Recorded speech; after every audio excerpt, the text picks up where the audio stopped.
জনগণের অধিকার এবং জুলাই গণ অভ্যুত্থানের আকাঙ্ক্ষা পূরণ না হওয়া পর্যন্ত জুলাই শেষ হয়নি বলে মন্তব্য করেছেন জামায়াতে ইসলামের আমির এবং বিরোধী দলীয় নেতা ডক্টর শফিকুর রহমান। বলেন, জনগণের অধিকার নিশ্চিত হওয়ার মধ্য দিয়েই জুলাইয়ের সার্থক পরিসমাপ্তি হবে।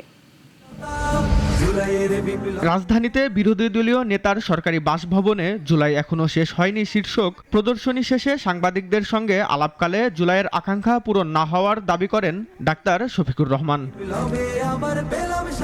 এ সময় জামায়াত আমির বলেন যে প্রত্যাশা ও আকাঙ্ক্ষা নিয়ে জুলাইয়ের আন্দোলন হয়েছিল তা পূরণ হলেই জুলাই সার্থক হবে। আমাদের বার্তা হচ্ছে, যেহেতু জুলাইয়ের আকাঙ্ক্ষা পূরণ হয়নি, কাজেই জুলাই শেষ হয়নি।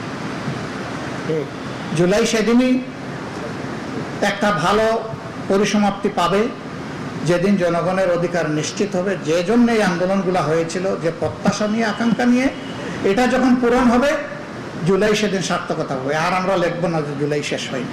জনগণের ইচ্ছার প্রতিফলন ছাড়া রাষ্ট্রের গুরুত্বপূর্ণ সংস্কার কার্যকর করা উচিত নয় বলে মন্তব্য করেন তিনি। জনগণের অধিকার কেউ কেড়ে নিতে চাইলে অতীতের মতো নতুন করে লড়াইয়ের জন্য প্রস্তুত থাকার আহ্বান জানান জামায়াতের আমির। আমাদের অধিকার যদি কেউ কেড়ে নিতে চায়, তাহলে যেভাবে জীবন দিয়ে অতীতে দফায় দফায় এই দেশের সূর্য সন্তানেরা, বীরেরা তাদের অধিকার আদায়ের জন্য, জনগণের অধিকার আদায়ের জন্য লড়ে গেছে, আমাদেরকে সেই লড়াইয়ের জন্য নতুন করে প্রস্তুতি নিতে হবে।